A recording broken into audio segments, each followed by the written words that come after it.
المشروع جديد وفريد من نوعه لأنه مفيش مشروع متحفي سواء في مصر أو خارجها يعني ركز على الفترة العصر الحديث في إطار متحفي، مش من ناحية الأعمال الفنية اللي هي أعمال فنانين معمولة عشان تتعرض في مثلا حاجة زي المتحف الفن الحديث، إنما من وجهة نظر الحياة اليومية أو الماتيريال كلتشر. ففي أسئلة طبعا بمجرد إن احنا نفتح الموضوع بتاع المشروع ده، في أسئلة بتطرح على طول. يعني إيه مصر؟ يعني إيه الحديثة؟ وهنبدأها إمتى وهتخلص إمتى؟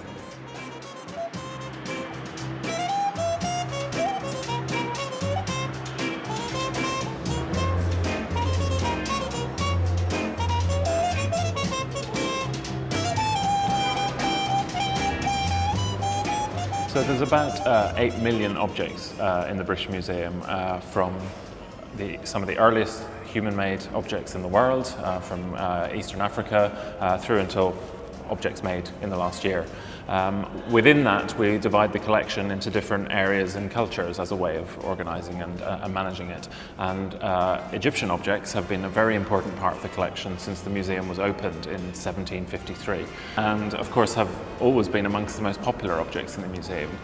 Whether it's the Rosetta Stone or the Egyptian mummies, it's what a lot of the visitors come to see. Within the Egyptian collection, we have material going from 10,000 BC, so deep prehistory, long before Egypt was unified as a country. We obviously have very famous collections from pharaonic Egypt, and probably lesser known is the fact that we have collections from what you might call Coptic or Islamic Egypt. Egypt, I think not only at the British Museum but everywhere else, has often been treated in a very compartmentalised way.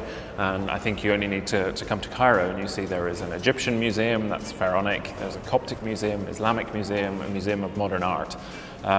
And what we wanted to do was try and break down some of those barriers and think about the much longer history of Egypt up to the present day. And to do that, we needed objects. We don't really have collections from the 20th and 21st century.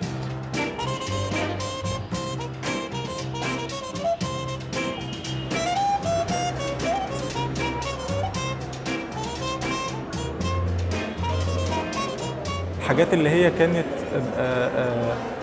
تقدر تقول عابرة للطبقات في المجتمع المصري، مكنة زي المكنة السنجر مثلا، دي كانت حاجة موجودة في كل البيوت وفي كل الطبقات. كانت موجودة في الطبقة الوسطى بتاعة الدلتا مثلا، ده كان عندنا أهلي، كان أمي كان عندها مكنة في بيوت كل أعمامي، ده كمان كنت بشوفه في بيوت أصحابي اللي في القاهرة يعني. فإنه في حاجة كده كانت أقرب لأنها تكون يعني مسح أفقي كده لتاريخ البلد. طبعا الأوبجكت التانية بالنسبة لي يعني اللي أنا متحمس لها قوي، الحاجات اللي اتعملت في مصر في الفترة الناصرية، لأن كان في مشروع واضح وطني أو مقدم نفسه بالشكل ده وعايز ينتج بنديات تغير من الحياة اليومية بتاعت المصريين، منها الراديو، مكنة الخياطة والتلفزيون وحاجات من النوع ده كتير.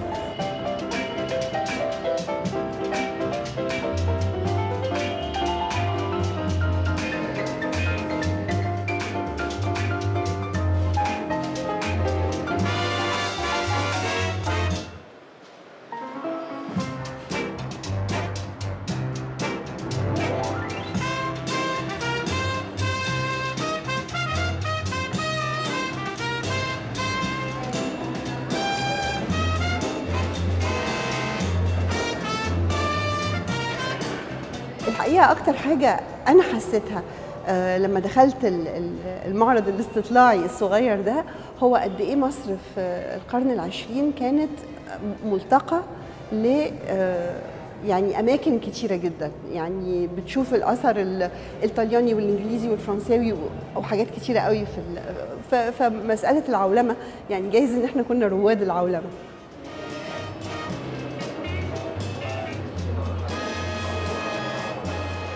بالنسبه لي الحاجه الشيقه قوي في المشروع ده انه ممكن حد كل اللي هو لسه لغايه دلوقتي بيفتكروا لما بيفكر في مصر مومياوات واهرامات، ودي حاجات عظيمه ماشي، بس يعني في حاجات تانية كتير وفي حاجات لغايه يعني التاريخ استمر.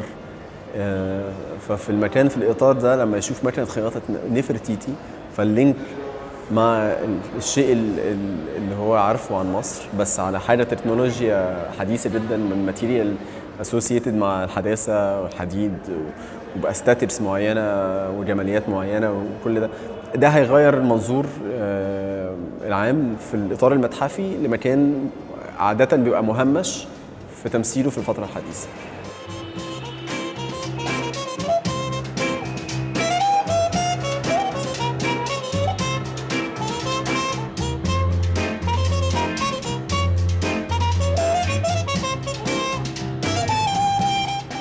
And I think in terms of thinking about how you tell the story of a modern country, a present-day country through objects, you have to remember what's nice about objects is they can be read in different ways. So an object can mean one thing to one curator or one visitor and another thing to someone else. And maybe those are very contested meanings. And so it's a very interesting way of telling histories, I think.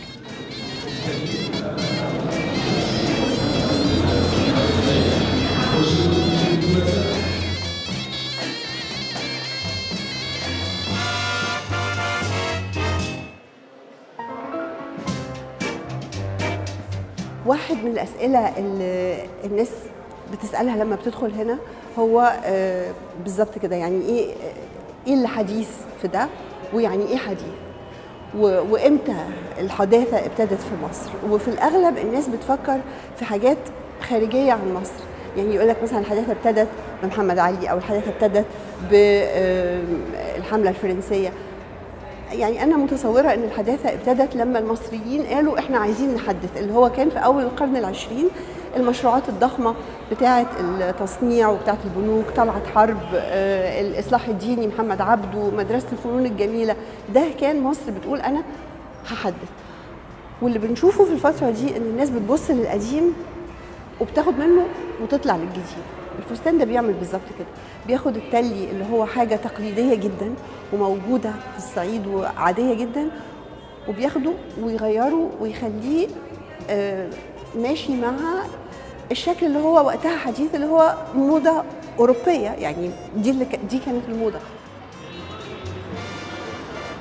So our plan with this collection is that part of it will come into the British Museum and part of it will be donated to an institution in Egypt. So the collection that will come back to the British Museum will be stored in the museum and, like all of our collection, made accessible to anyone who makes an appointment. Some of it will be used for small displays, so we'll have a small display opening in April and will be used for other things in the future, whether it's online content, whether it's to lend to other museums, or indeed for exhibitions and displays we do ourselves.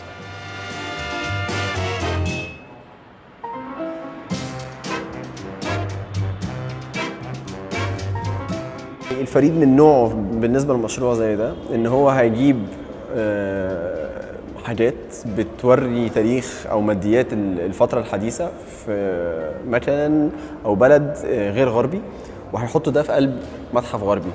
ده ما بيحصلش لأنه عادة المتاحف الضخمة اللي على مستوى العالم اللي هي أغلبها في الغرب، اللي هي بتحاول إنها مش بس تمثل تاريخ البلد اللي هي فيه، إنما كمان تاريخ العالم. اللوفر، المتروبوليتان ميوزيوم، البريتش ميوزيوم.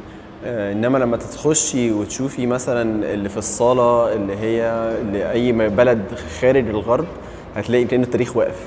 هي دي لحظه الحداثه اللي هي بالمفهوم العام هي اللحظه اللي الغرب تقابل فيها مع بقيه العالم. فدي مشكله ازليه في انه احنا ما ينفعش في 2016 في متاحف ضخمه زي كده عندها كولكشنز ضخمه لغايه دلوقتي تبقى بلاد يعني الغير غربيه ممثله بان هي حصل فيها تاريخ عظيم وكذا، انما مفيش تكمله.